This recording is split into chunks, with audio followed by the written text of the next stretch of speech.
Alrighty.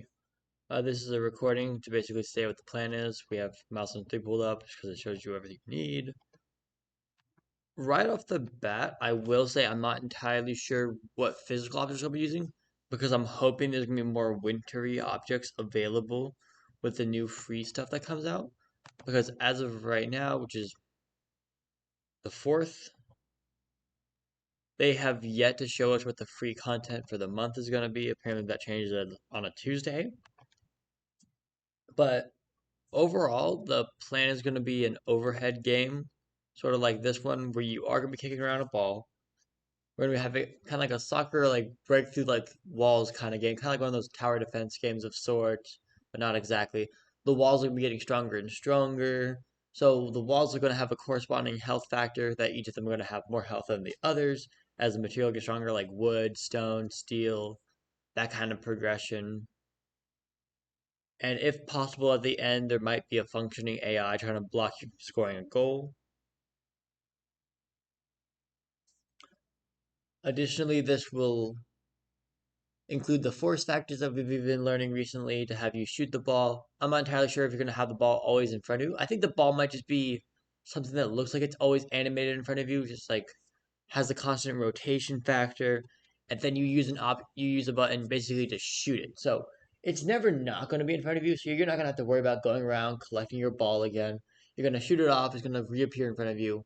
After a certain number of walls destroyed, basically like an XP bar, it will level up to a stronger ball, so it'll be able to do more damage to the walls. So let's say the wood has 1 health, stone has like 3 health, steel has 5 health, diamond would have like 10, that kind of progression. I'm not sure how many wall layers I would do, but it's kind of more about what I can get. Because if I can get one of the wall layers to work, in all honesty, I'll be able to get all wall layers to work. The only difficult, iffy part about this idea is the AI, but at the same time, texture wise, some of these things could change depending on what we get with the free stuff of the month. If it's more Christmassy stuff, you might be kicking around an ornament. I also need to figure out if you can actually swap something's texture mid game. I'm sure you can. At worst, I'll just use like a spawning sphere in front of you instead of the original idea for how the ball works. Because I've created spawning spheres before and they seem to work out fine. Either way, you'll be shooting the balls at the walls. And then eventually at the goalie will probably have a certain amount of health as well. So even if your AI works well enough to where it actually does block you, you'll eventually just kill the goalie and get the goal and then win the game. And then for the goalie, if there's like a snowman figure or something that I could use for the new free stuff, that would be awesome. Otherwise, I'll probably just use your thing, just like obviously so it still keeps the movement. Or I could just use the same AIs as with your figure, and hopefully having a different mesh over it doesn't like break it too much.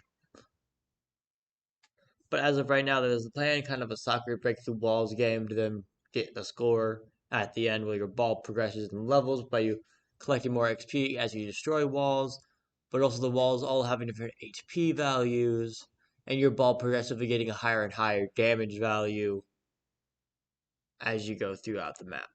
Or as you destroy more walls. Because technically there'll probably be a path where you can like destroy the least amount of walls, but then you're gonna have a really hard time against the final boss. You won't have a health value, but everything else in the game practically will. It'll basically just be like one long hallway stretch.